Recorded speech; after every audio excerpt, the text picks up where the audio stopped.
I'm live.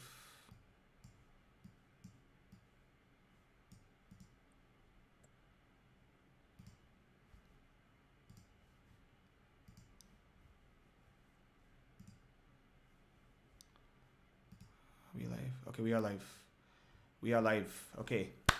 Hi guys, welcome to another episode of Cricket Krishna, the live stream with your host Krishna Kalki, and I am Cricket Krishna. And joining us today, because he couldn't join us last time, is the wonderful and also the horrible, but also the ever yet the most passionate supporter of England losing is is Shay. The Welcome to the most stream. passionate hater of England cricket team. Yeah, He also happens to be a fan. yeah, I, yeah. I love to hate. You love to hate, man. You know what? I loved your, I love your whatever your 30-second, 40-second reels on just you just shitting like just unfiltered shitting on England. It's so much fun on SRH. I didn't enjoy the one where you shat on India after the World Cup final, but that's No, I enjoyed it the most actually. I enjoyed it one the most. I really enjoyed nice rounds, a good rant. I mean, when you give me so much ammunition, there's nothing like a good rant. Do you know what I mean? yeah, But I'm not here to sort of dicks like Wisdom and Sky Sports and these yeah, guys. Do you know what I mean? yeah, I'll simply call it as it. 'Cause I don't care. yeah, So I just call it as it is. right, Like I think the hyperbole around England cricket team post 4-1 annihilation has been nothing short of embarrassing yeah, from the base, from a law section. Yeah, I understand don't throw a baby out the bathwater, but I think there needs to be a lot of. I think if you look deeper into the whole baseball, I'm sure that term will come up a lot.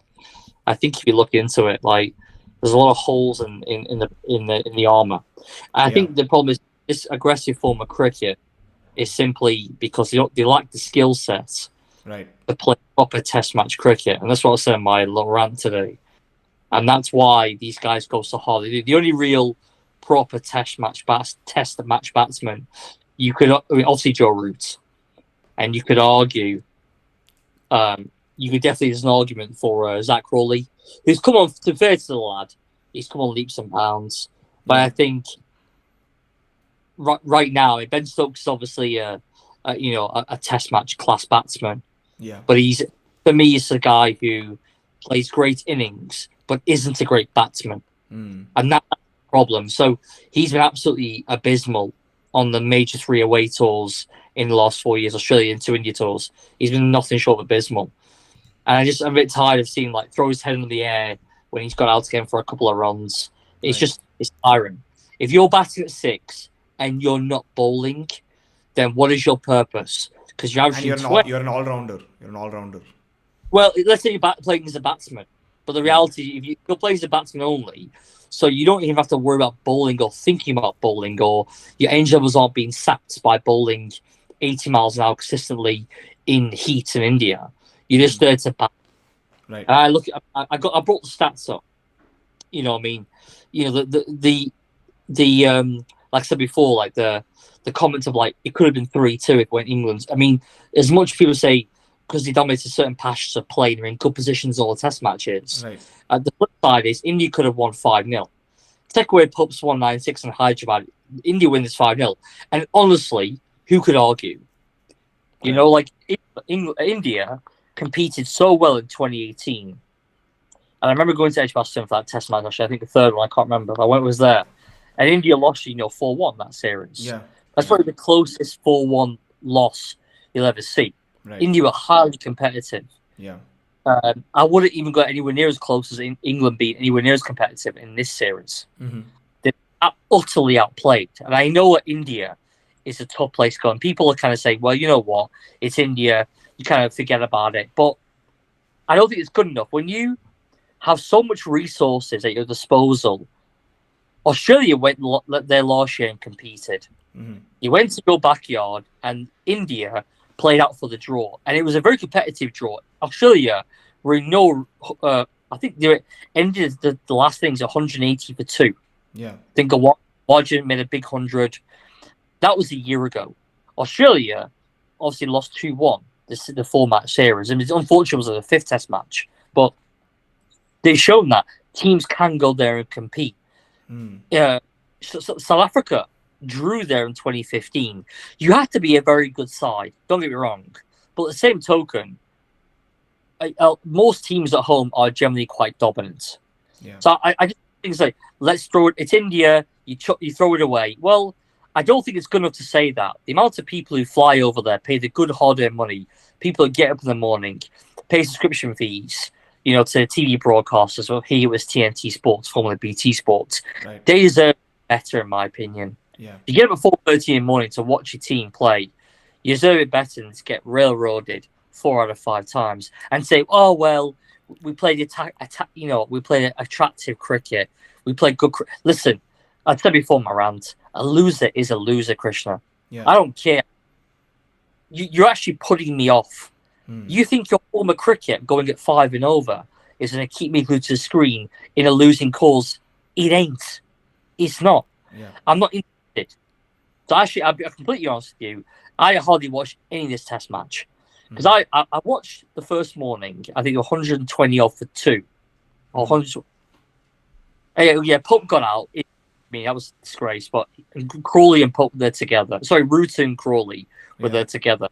I think it was 126 for 2. And I was like, you know what? They'll probably get rolled here for 250. Yeah. I think England were always moments away, anytime from a collapse, which you saw in 4 of the matches. So, I mean, overall, another abysmal tour. I mean, it's funny, isn't it? Joe Root loses 3-1 3 years ago. It's a terrible tour, a terrible side. England lose 4-1, and all of a sudden, we played well, we competed, and everything's all fine. It's okay. Yeah. It's India, you can't win. It's amazing. I feel like there's an element of Hollywood to this side. Yeah. From Baz McCullum, with his big muscles popping out of his shirt and his cool Ray-Ban shades, to Ben Stokes, this large life character, done it on the world stage, to your big personalities and big names, Jimmy Anderson, all that crap. It almost seems to kind of wash away the frailties in the lineup. I'd be forgetting, because they're playing aggressive cricket, it's like Hollywood, but ultimately kamikaze style of cricket, that people actually feel, see, you're getting waxed 4-1. Yeah. I saw a really good comment actually about this. This kind of shows how the English media portrayed. Ben Stokes takes a wicket in his first over back, gets that Rohit Sharma, obviously made 100. Yeah. It was great. The guy was like, England, Ben Stokes takes his first test wicket in a year in his first over. Rest of the world, India lead by 255 runs. Yeah. That puts it into perspective. Yeah. What we're missing the point. So I mean, I'm looking at the averages here, man. I mean, this is comical. You got Crawley averaging, the only guy to average 40.7, and then Joe Root averages 35. The rest, Ollie Pope averages 31.5. Even after 190. Even after the 190. Yeah. Yeah. Take away his 196. That leaves 190 runs from 9 innings. Oh, that's abysmal. About 14 a pop. About 14 is averaging. That's horrible. That's very bad.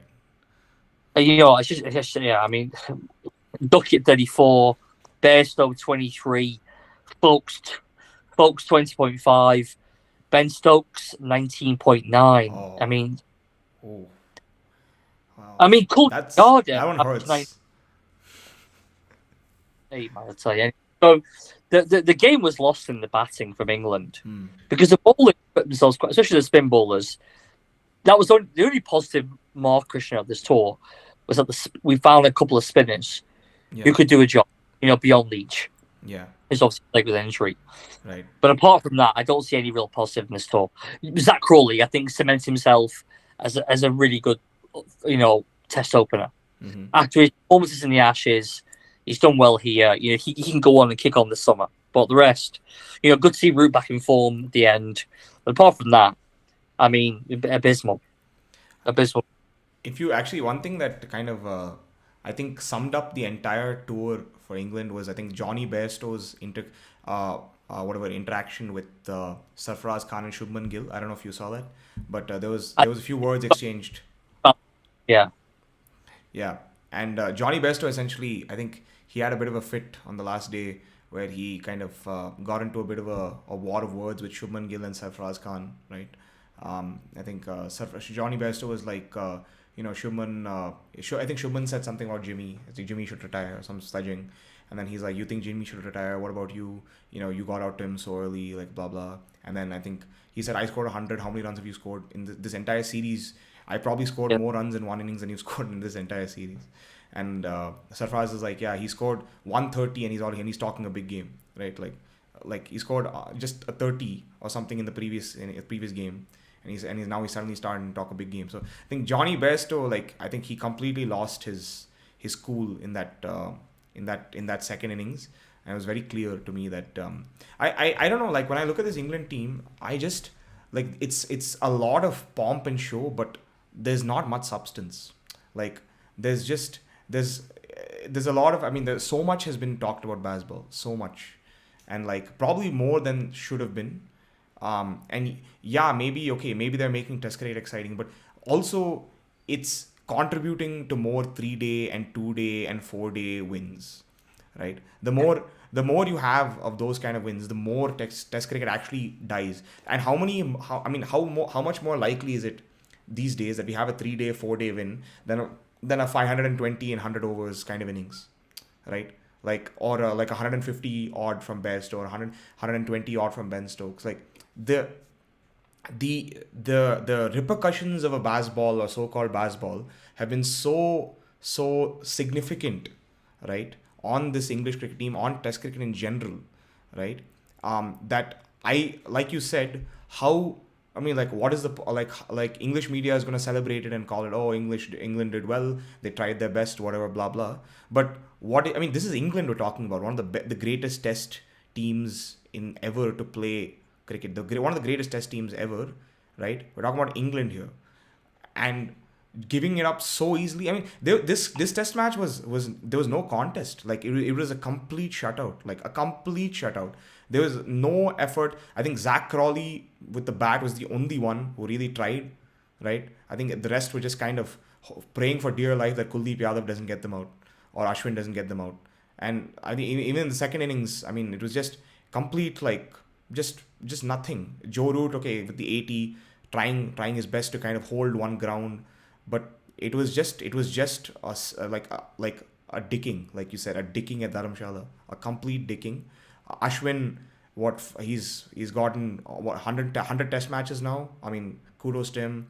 500 Test wickets, incredible. Ashwin, I mean, one of the greats of Test cricket, one of the all-time greats of Test cricket. I mean, you have to give it to him. To do it day in and day out consistently in India for the last 15 years now, 10-15 years, is just brilliant. So yeah, I don't know what to say about this Test match other than it was just, I mean, Shubman Gill got runs, Rohit Sharma got runs, Devdutt Padikkal got runs, like Sarfaraz Khan getting runs. There's really not much. Jurel, he's got runs on the 4th Test match, obviously. Yeah, Jurel was brilliant in that 4th Test match. I think but that Test match, at least England did put up a fight. There was some fight there, but they just let it slip very easily. But this Test match was nothing. I mean, Shoaib Bashir carried England in that previous Test match with the bowling, but this time there's just nothing. There's nothing to show for it. Like a complete annihilation. Again, that's the one shining light, I'd say. The only thing I'd say is, like, you'd see Root returns form. Nice to see Jimmy, a bit of novelty, getting 700 wickets. I think that feat would never be repeated again. Yeah. But the spinners, I mean, Hartley and Bashir, and even Rian Ahmed, I think there's a little bit there in the cupboard for once. There's a few. Yeah. The spin stocks for England don't look completely bare like they did post one. Right. I think you've got 3 young, and they're young spinners, man. I mean, Rian Ahmed's 19, right. Bashir's 20, yeah, Hartley's 24. Right. I mean, they've gone. Yeah, and I'm looking at it now, like Shoaib Bashir took 17 wickets at 33. Yeah. You know, Hartley played all 5 Test matches, 22 wickets at 36. You know, it's not awful. It's not. It's not awful. I mean, it's for guys making the Test debuts in those two. That's such a raw young age. Yeah. Especially in Shoaib Bashir. To go there and do that, that's one of the bright sparks of the for England. Yeah. But I think outside of that, there was the batting. I think was absolutely disgraceful. And the Johnny Bairstow epitomised like the fact that they had no clue what was going on. Just hit out, hit out before you get out was the kind of mantra. I mean, you played 100. There's big thing 100 tests. Yeah. I'd like to see. I need to just research the list of players actually made 100 tests, like played 100 tests, because Johnny Bairstow must rank is one of the worst players to play 100 test matches. Yeah. A 12-year career, and he averages 35 in 3 of them. And again, I hope we never see him again in a white shirt. But if we do, one thing this tour's told us is that he can't play as a pure batsman. The only way he plays basically as a number 7, or he doesn't play at all. Because Harry Brook's got to come for someone. I think personally, Bairstow and folks will both not make the cut for this summer. So I think they both get dropped. I think Bairstow won't shit. I don't think he'll care. He has his IPL deals. He's got, he can play BBL, whatever, 100. But I think folks will be hurt. But ultimately, you do worry about folks and whether he can actually score enough runs as a number 7. But what we need is like a Matt Pryor. I was chatting to a guy on Facebook the other day and saying, you need your best gloveman behind the wickets. It doesn't matter about averaging, 40. I beg to differ. We just seen yesterday, Alex Carey pull up a match-winning innings against New Zealand. I mean, he scored 98 on that. Incredible. Australia, once again, dead and buried. Somehow they pull it off. And Pat Cummins, thank God he's joined SRA Chancellorship. He's got some nuts about him. And once again, the point is, though, you're number 7. I think the days of your Kieran Murrays and these kind of good keepers who can't really bat. Your Jack Russell comes to England. Yeah, and Broad from New Zealand. But these guys, they're a relic in Test cricket. You need I think from England we had Matt Pryor. Kind of 2007 to 2012, 13. Was a solid. I think he averaged over 40. Yeah, you need that. You need those guys because you can't always expect your top 6 to fire. Yeah. Sometimes you get occasionally fail. You need your number 7 wicketkeeper. I'm not saying you need to be Adam Gilchrist. I'm not saying that at all. But to average, kind of 36 to 39, that kind of range, consistently, that will get you out of trouble more often than not. And a guy's 100. I'm not convinced. I can't visualize Ben Folkes making 100. I just can't see it in my head. I can't see Ben Folkes making 100 runs in an inning. Yeah. Where I can see Johnny Bairstow at 7, the pressure's off, going blazing a 90 ball 100. But I don't want either on the side. I think we have to move on. Right. England's in a real state of flux right now, and I said in my video this morning, they need to show conviction and fearlessness with their selection. Yeah. Because they've made one change to the batting line at Christian in 2 years. Yeah. 2 years. They've only dropped one player, and that was Alex Lees. Right. Alex Lees has dropped. That's it. Yeah. And he's tried. He's gone away and scored runs at Durham at county level, and he did quite well in the India tour as well, in the Lions tour. So, I mean, overall, it was an abject failure. I think the fact they ran off as well to Abu Dhabi, and then he gave an opportunity. It just showed: are you really in this? Are you really in this? You can thought, well, we need to recharge the battery and get away from India. Well, you lost 4-1. Did it really help to go recharge the batteries on the golf course? Because you got twatted every time he came back. So I don't know. For me, just like they gave up in the end as well. They gave up. There was no fight at the end. Yeah. No, it was. I mean, I don't like. As much as I'm an Indian fan, I'm more than an Indian fan. I'm a cricket fan first and foremost, and I want to see good quality Test cricket on Indian shores. And it's been a while since we've had a team challenge us completely in a manner that is not an easy, like, I mean, even when Australia came last time in 2017, it was like a lottery where, okay, you have these terrible pitches, spin to win, and one of them just ends up on the other side.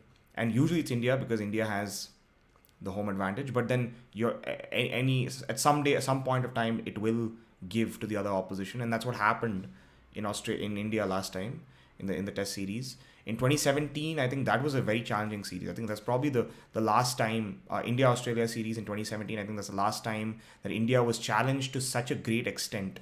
And we haven't seen that kind of challenge. I thought England was capable of fronting that challenge, at least, if not Australia. I felt England had at least the resources and probably the stars to at least maybe front a challenge with the batting. I wasn't very confident about the bowling, but clearly it's the bowling that did better in this tour than England's batting. So I think that was like an interesting sort of counter, or what do you say, interesting change of what we thought was going to happen.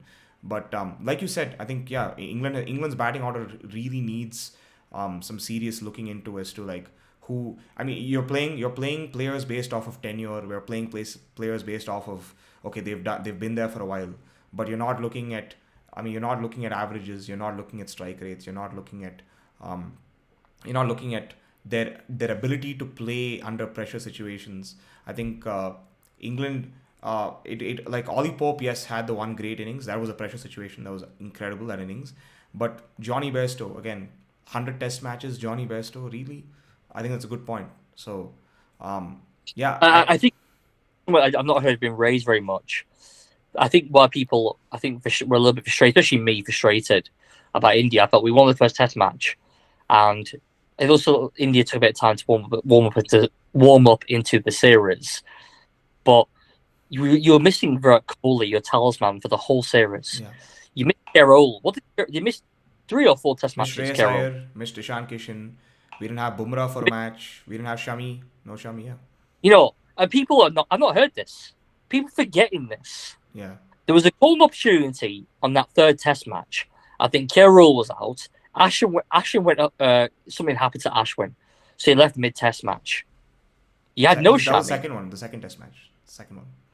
Oh, second. Okay, so that was the one where England had a real foothold. That's really second Test match. And I thought England have a chance here to really drive it home, and they fluffed their lines, and they shut and then he obviously lost the second Test match. And from there, we had I think then it was announced Kohli's missing the whole series.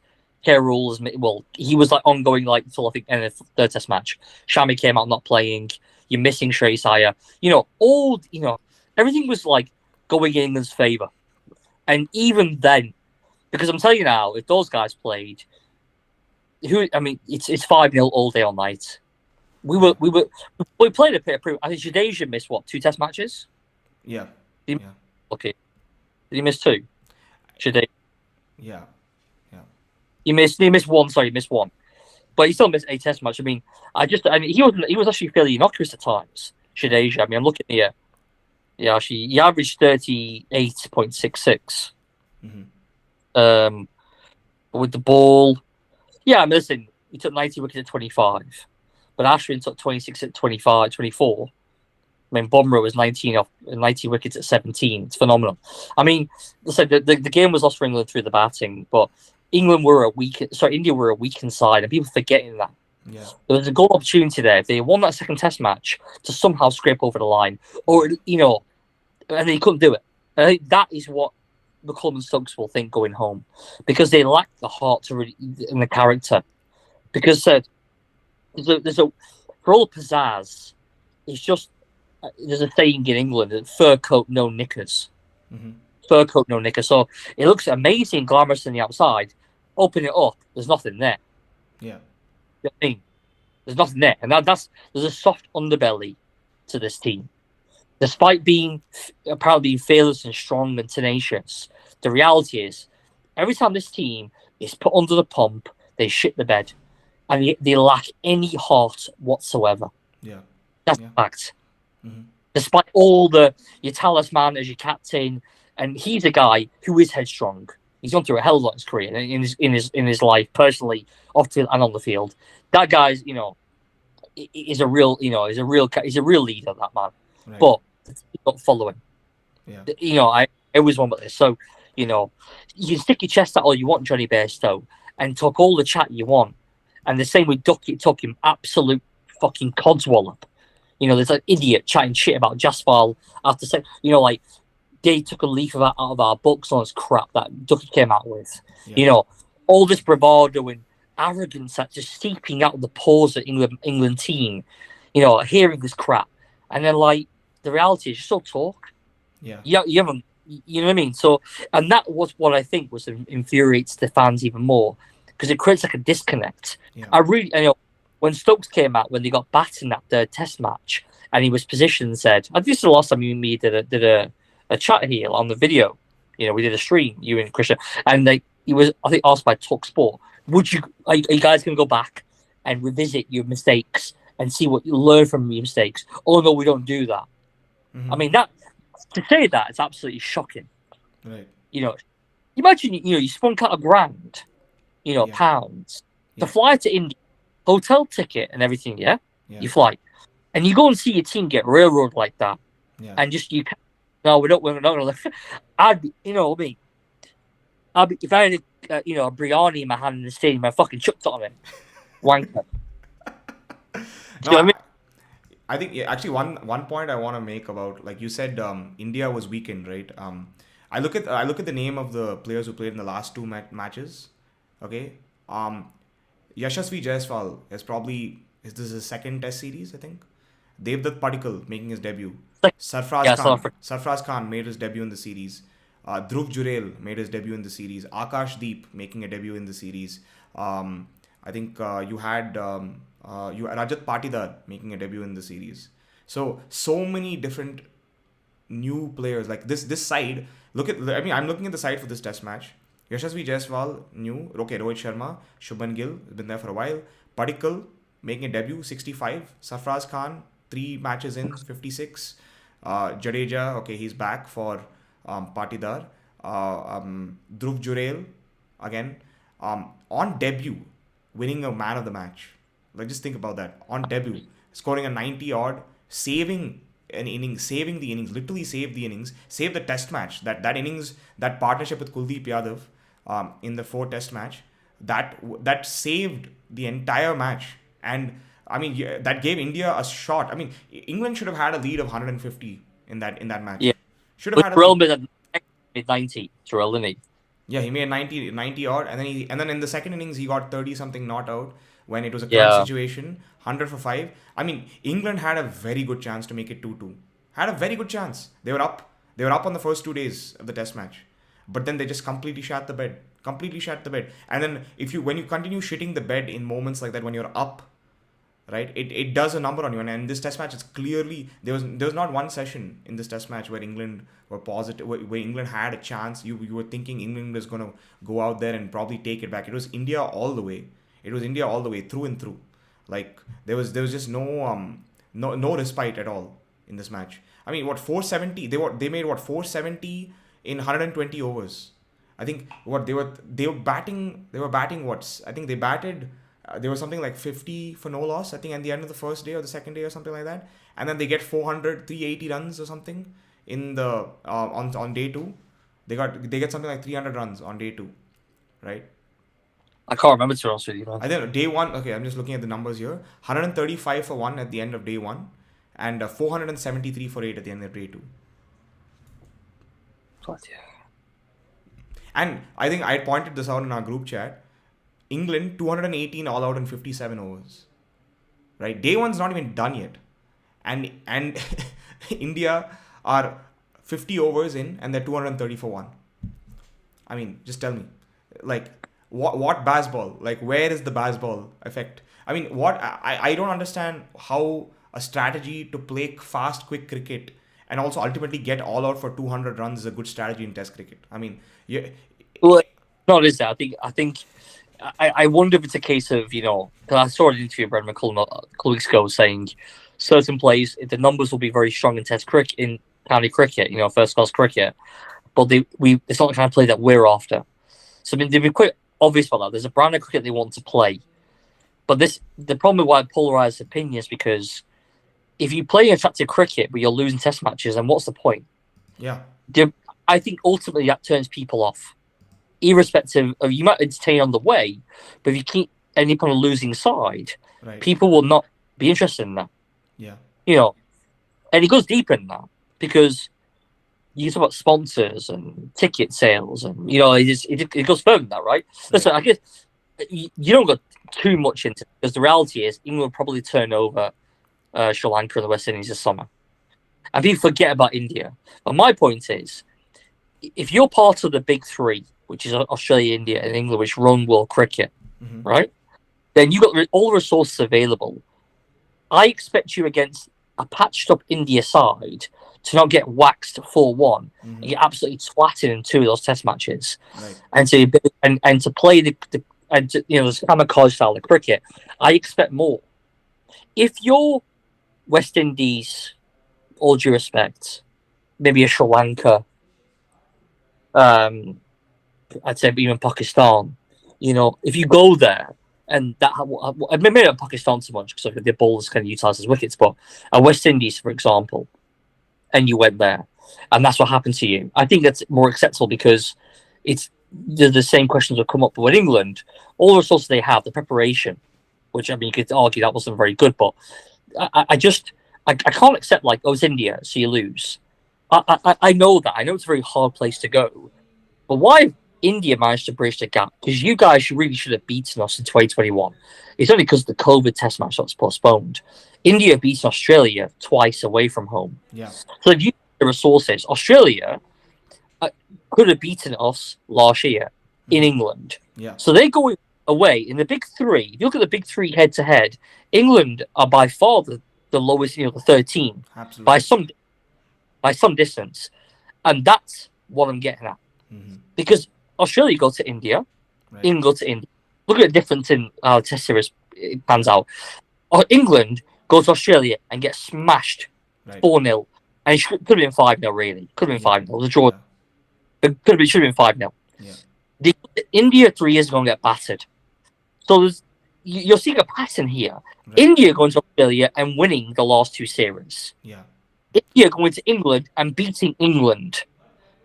So you got this top tier of India, Australia being the 2 best sides, and England, even the resources are just on the same level as Australia anyway. Not maybe not India, but definitely Australia. They can't compete, and we said, oh well, it's India. You get beat India. It's not good enough for me. I can't accept that. When I'm not supporting South Africa, I'm not supporting the West Indies. I'm not supporting Sri Lanka. I'm supporting England here. Yeah. You have the resources to be able to produce 11 men who can walk onto that pitch and should be able to be competitive. Because if India can do it and Australia can do it away from home in a round robin, then why can't England? Yeah. So I'm not. Yeah, we're giving them an easy pass. Right. So yeah. No, I think one I think very important point here is that if you are first of all you're a member of the big three. England say we're gonna prioritize Test cricket this year. I think at the start of every year they're like we're gonna prioritize Test cricket. We're gonna prioritize Test cricket, right? I think first of all the fact that England has not made a World Test Championship final is beyond me. It's played every year in England. Firstly, and they're 8th in the table, 8th. Yeah, England cannot. England's the caliber of England. They're not even challenging for the World Test Championship final. They never even challenge. Forget. At least they should be finishing third. At least. You're big three. You should finish third. At least. You have more resources than New Zealand. You definitely have more resources than South Africa. You can definitely play better. You have the potential, the stars. You have all of that when you come to India, and you're telling me, oh no, it's a spin track. Oh no, we tried our best. Oh no, we have XYZ, whatever, right? It's honestly it's abysmal. I don't know how England can get away with being this bad. They're getting away with it. Like you said, they're just getting away with it upright front and center, and the media is like, oh, England tried the best, blah blah blah. It's you're whatever, you're giving you're giving a participation certificate to a child who is the number 1 seed in the competition, yeah, and you're happy about it. That's what I expect my 10-year-old son when he plays cricket. That's what I expect him to get. You know, an award for turning up and playing the game. Yeah. It's not the winning, not the taking part. It's not the winning that's taking part that counts, and all that jazz. Fine. When you're a child, when you're a kid, that's fine. But when you're getting paid millions of pounds a year, Right. like to solely play cricket, and you've got every single resource available to you, Yeah. and you can't compete away from home Right. at the top level, something's wrong. I mean, the haven't beat the West Indies, for example, away from home. I honestly, I'm trying to think. 22 they drew, 2015 they lost, 2009 they lost, 2004 with Harmison was on track and we won 4-0. They haven't West Indies in 20 years. South Africa they do well. Sri Lanka they've beaten away from home. Pakistan they beaten away from home. New Zealand they haven't beaten away from home for I can't remember the last time beating New Zealand away from home. It could have been 2008. It's been years and years.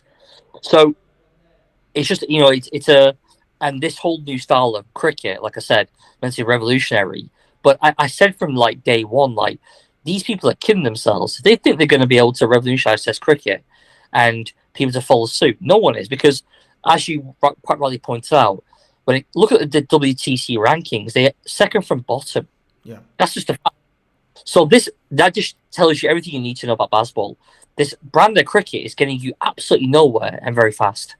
Mm-hmm. So, McCullum and Stokes have come out and they've kind of tempered their attitude. It seems like they're going to see, for me, let's see, talk is cheap. They said they asked you to look in the mirror and they'll have to, don't count us out. Don't write me off. Stokes like, don't write me off. Don't write his team off. Write us off at your peril. We'll use this loss as a way for the comeback. Yeah. Let's see. I bet you they will get dicked in Australia in 18 months' time. Mm. They'll get smashed. Yeah. They'll get smashed in Australia. And they'll get smashing. And I won't be surprised if they lose next summer to India at home. Mm. Won't be surprised. Mm. They should have lost 3 years ago. Yeah. That's the truth. Because you postponed the test. You got shook because, like, what the hell is this form of cricket when basketball was brand new? And you lost that test match in 22. The one was carried over. Yeah. You would have. If that fifth test match was played, India win that. Fact. Yeah, 100%. I was upset about that cancelling of that test match. I was. But whatever, COVID, blah, blah, whatever nonsense they said. COVID, IPL, call it. But the reality is that's what happened. Yeah. India should have won. Yeah. Yeah. So, but India celebrates it. Oh, we drew in England 2-2. Oh my God, wow. Like.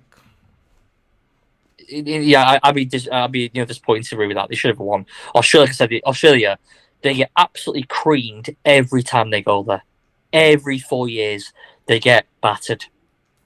Apart from the 10-11 series on the Strauss, they've been beaten by 3 tests minimum for the last 20-odd years. I think 30 years. I could do it in my head, but I take too much time now because since I've been following England, the 30 years now, they've been smashed in Australia. Every time they get smashed. I think the highest, I remember reading some stats from the last 2 test series, the last 2 Ashes in Australia. I think the highest average of any England batter has not crossed 40, like through the series. Like none of the batters have crossed 40 average in Australia in the last 2 series. And that's terrible. It's horrible. They haven't won a test match in Australia since in the last 14 years. Yeah. Since 2010-11, they haven't won. They've been 4-0 and 5-0. Yeah. In the last 3 tours. Yeah. They've just been battered. Yeah. And it's not even been a competitive 4-0. It's not been a competitive 5-0. It's been yeah. At least if they competed in each and every test match, then you probably at least you can maybe give them some respite. But I mean, I remember, like, every time England goes to Australia, I'm like, okay, what's the point of watching the series? Australia's going to shut them out in 3 days. Like, it's going to. Yeah, right. Same thing when it goes to India. What's the point? Yeah. Because you're giving me nothing. You might give me a brand of cricket, but I don't care. I want you to win the test match. Yeah. But by any means necessary. By any means necessary. The success of the Flower and Fletcher in the last 20 years has not been playing some kamikaze form of cricket. Right. It's not. So even cricket right now actually is going through a real difficult time because if you look at it in the last 12 months, it's been abysmal. That performance of the World Cup was probably the worst on record since World Cup cricket began. Mm-hmm. Absolutely appalling. They go to West Indies, they lose the T20 series and the ODI series. They go to India, get smashed. All 3 teams are a bunch of fucking losers right now. Yeah. On the Matthew Mott, they look clueless. They look clueless from McCullum at the moment. I'm not sure the direction. There's too many jobs for the boys. Elements of white privilege. Don't care. We'll say it. Only pop these people. Just Zach Crowley, his mates. Okay, fine. He's served his place, but there's too much of like picking your mates. Yeah. They need to be braver in selection. Right. So Right. yeah, No, I mean, let's. I wonder what English selectors are doing, because, I mean, every year, every time, like, you tell me a lot of these very interesting names, right? You discuss it. I think Sayan also mentions it. Aditya also mentions it, and we just don't hear about it in normal cricket discourse, like, be it from Sky Sports or be it from whatever, the ECB or anything. Like, we just don't hear enough about potential rising stars. I think India, you hear all about. I mean, everybody knew about Sarfraz Khan not getting in the side. Yeah. Everybody knew about Devdutt Padikkal. Everybody's known about Rajat Patidar through the IPL. But we don't hear anything about what's going on with respect to who's the upcoming stars, who should be in the English side. It's nothing. There's just no noise at all. Nobody says anything. Maybe I don't know. Maybe I don't read enough about it. But at least it should be Uh, there on Sky Cricket. I mean, at least I expect. I watch Sky Cricket quite religiously. I should hear about it from them. They don't tell me shit. I, there's a there's a there's a worry amongst English public that there's not enough batsmen coming through. Yeah. Quality batsmen coming through. That's why maybe it's been only one change. But the line store recently, you had Keaton Jennings, Josh Bohannon, Rory Alex Lee. Burns.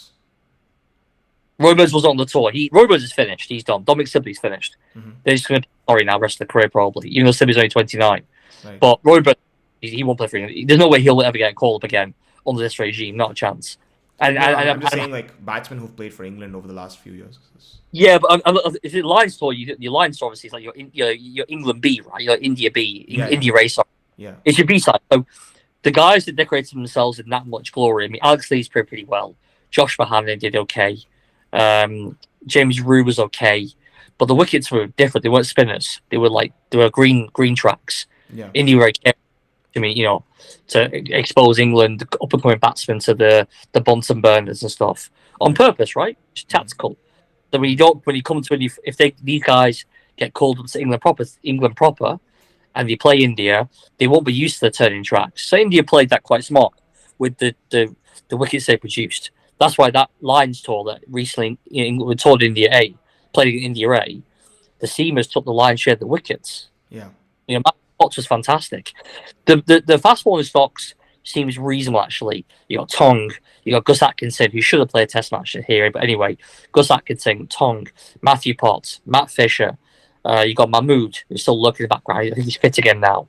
You got John Turner, this African fast bowler that you've got. Maltwood's still around and is handy on the right pitch. Jofra Archer, forget about it. Mm-hmm. But shame.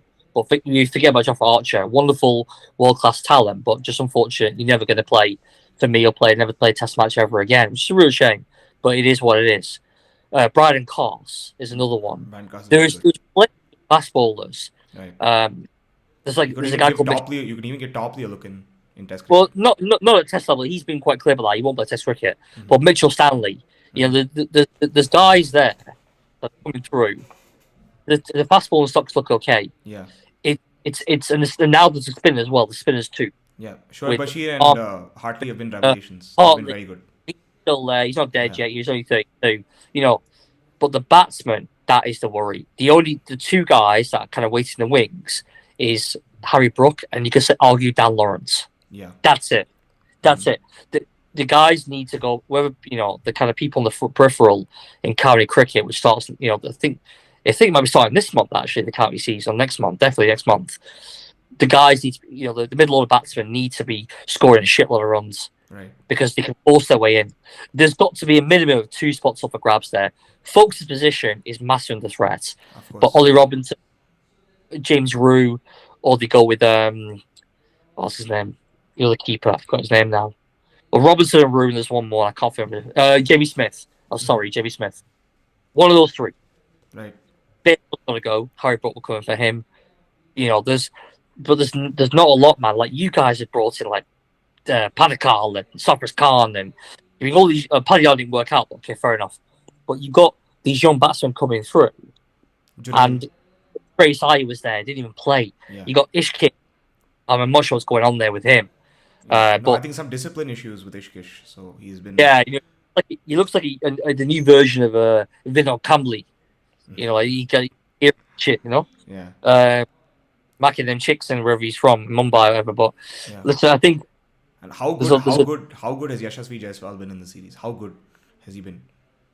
but we need to see him away because in South Africa he wasn't that great, right? It was only Yeah. 2 test matches, Yeah. but the asset test obviously is going to be Australia, right? Of course. Like Of course.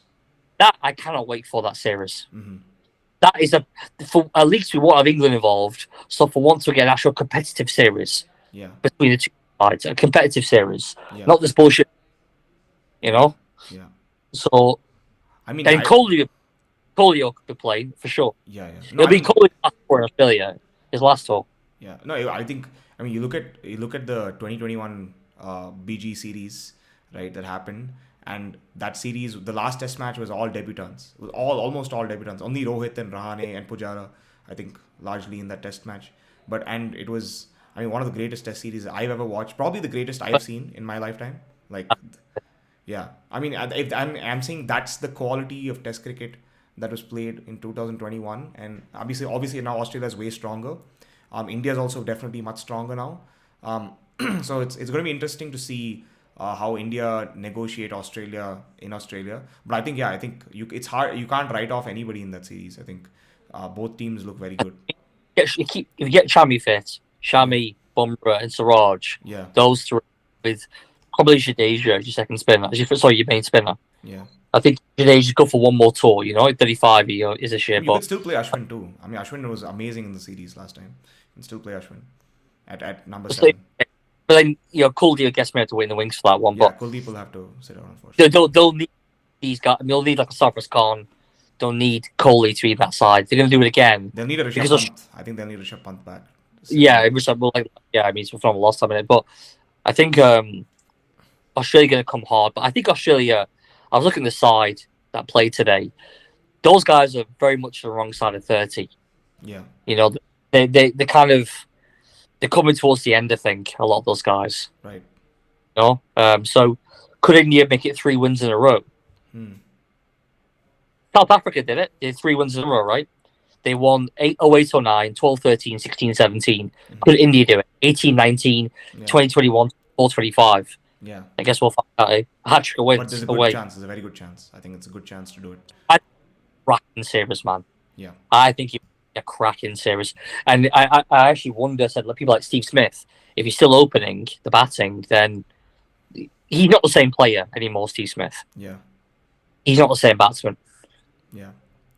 So, yeah, all to play for, man. Anyway, right, you're cool, man. Yeah. Bloody Player hell. of the series. So I just want to go through some things here. Man of the match, Kuldeep Yadav. Man of the series, Yashasvi Jaiswal. 712 runs in 10 innings. That's just incredible. Incredible. I think he's the highest run getter in any India-England series. I think that's a red stat. Wow. Oh, Yeah. shit, okay. That's just mad. I mean, maddening numbers. And India winning the series 4-1. I think before we wrap up though, what do you think? 2 things I want to ask you. What do you think was the turning point of the series, and what do you think was the moment of the series?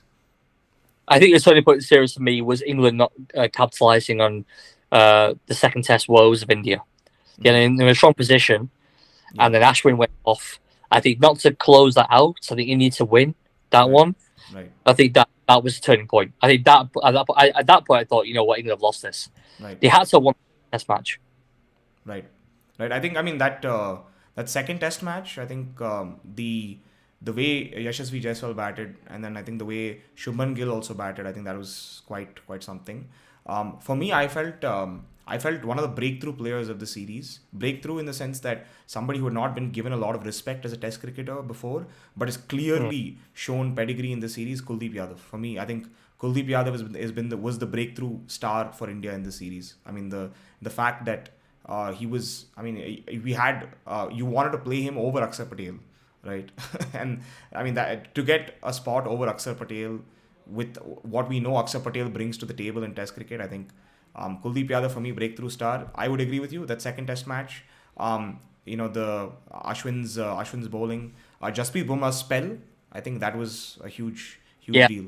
Yeah. Yeah. Jasprit That was a Bumrah's match spell. win. Yeah. So that, and Yeah. then I would say for me, the moment of the series, I think, was Dhruv Jurel and Kuldeep Yadav's partnership. I thought that was something special. Yeah, when England had a sniff, India always had an answer. Right. When England looked at the turn tide, they always had an answer for it. Like they always still quite confident turning over. And I think on the flip side, when India had a sniff of England, they went for it, and England always folded. Yeah. That's the difference. But no backbone in the England setup versus India's. Yeah. That's a big difference, you see. Yeah, yeah. No, But I mean, it was great to see. It's great to see debutants show like resilience under pressure. I mean, Sarfraz Khan, how good was Sarfraz Khan in the series? I mean, yes, I mean, you can argue that his innings weren't really decisive in the context of the entire match, but it was still good to see that number 5, number 6 role taking on like taking a very aggressive sort of. He took a very aggressive style of cricket. He played a very aggressive style, and he played excellent shots. I mean, beautiful shots. Sarfraz Khan was great to see. But I mean, ultimately, I think Yashasvi Jaiswal, very well deserved player of the series. Very well deserved. yeah, I mean, 22 years old, man, as well. Forget 22, Yeah, crazy. yeah. And I think, I mean, of course, Ashwin also was huge in the series. So and Massive. I mean, when is Ashwin not huge in a home series? So, Yeah. yeah. So Ashwin a great 500 Test wickets, 100 Test matches. I mean, that guy, what a legend! What a legend! Salute you for all the contributions you've made to Indian Test cricket. Brilliant, Ravichandran Ashwin, and of course Jamie Anderson, 700 Test wickets. Kudos to you as well. But yeah, I mean, it was just beautiful to watch a young side, like a side that I personally thought was a little lacking in this series. I thought because India had a significant degree of inexperience, I thought England would have the means and resources to capitalize. But I think I was wrong in the sense that India's inexperience does not mean India is weak. I think because we have, I mean, India is like what 1.5 billion people. All our cricketers have played, abroad tours. We've gone, your Devdutt Padikkal, Sarfraz Khans have played a significant amount of India A cricket, a significant amount of Ranji Trophy. So when they actually come to the international stage, it's not that big of a fear. There's not much fear when you're playing against international sides because you've already had so much. You stood the test of time in pressure situations in those, tours, those 8 overs and those Ranji games. So I think the way we look at inexperience and the way we evaluate inexperience also has definitely needs to change. I think like that's something I've realized, at least with the Indian side. Even if you're debuting, if you've played the IPL, if they've seen you in India A tour, you probably are already like way more than ready and way more than capable for the international stage, even though you haven't faced it. Playing under pressure because the IPL is a very pressurized environment. Yeah. Because eyeballs on it. Right. And then rounds everything. So I think that also helps to kind of mold them, stronger mindsets when it comes to the international arena. So I think that's what IPL does do as well. It can produce hardened cricketers. Yeah. Because they own the spotlight. Right. I mean, the intense pressure I imagine on these players playing in India is nuts. I can imagine. So I think that also helps. But like you said, these guys, they're also like Sarfraz Khan and I don't know how old Paddy Dad is. Is he like 28 or something? No, I think he's like 24 or something, 24, 25, something like that. Okay, so then like Paddy Khan's like 25, but Sarfraz Khan's 26. They're not like babies. They played a reasonable amount of cricket coming into the side. Yeah. So it also helps because obviously they're not like completely wet behind the ears. Yeah. So they play all around the country on the home grounds consistently, and you've got obviously deep knowledge of it. Right. So. And they were up against ultimately the attack. I mean, the average age of the pace attack England had was like 37. Yeah. And the average age of the spin attack was 22. Mm-hmm. Too young. Right. So you're not up against this like a Graham Swan, a Jimmy Anderson as Pomp, a Stuart. You're not up against like a real like kind of in the prime bowling attack. Mm-hmm. Neither in prime. Either like Wood and Anderson have gone past their prime. Right. And the spinners are not in their prime yet. They're below their prime. They're just building themselves up. So that's what that India managed to get them at, Yeah. So anyway, it is what it is. But it's just, I think hats off to India. They play excellent cricket. Yeah. Much England were bad, India were great. We have to say that. Yeah, you have to. I think, yeah. So I think I don't think we have any more to discuss. I think that's about it. Should we do an IPL show? I think we should do an IPL show. We should Yeah, do. I'm up for that, man. Like a free IPL stream. Yeah, and then maybe we can do like a weekly sort of review of what happened during. Yeah, cool. Yeah, let's do that. I'm up for, I'm Yeah. up for that. Aditya unfortunately couldn't join us. It looks like we'll have to Yeah, end here. like cool, man. Yeah. But next Yeah. time.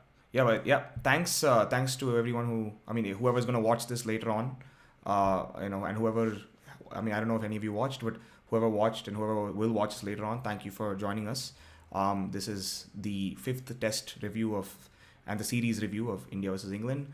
Thank you for joining us, and thank you to Uneven Bounce Shay Naidu for joining us. Go follow him, go check him out on Instagram @uneven.bounce, on YouTube. Go check him out. Does really really fun rants. It's my favorite bit. Just don't rant about India when we lose the World Cup, and everything's fine. So that's the only thing. But shit on SRH all you want. I'm there. I'm here for it. Like. Oh, don't you?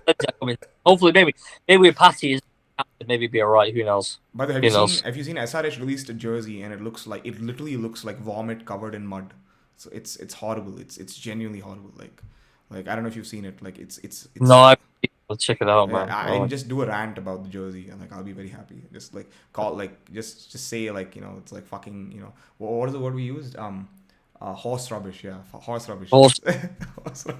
So. As long as you don't play like shit or vomit, so yeah. But anyway. Pat Cummins captain, so we don't know. Maybe good times ahead for SRH. Translate his test form into the T20 arena, right? Yeah. If Pat Cummins wins the IPL, I think a lot of Indians are going to be really upset. They're like, how can you win the World Cup and the IPL? Yeah, I know. And the under-19 and the Women's World Cup. Like, how can you? Like, they're going to be really pissed with Australia. Time, man. Get the hell out of India. Fuck in the play.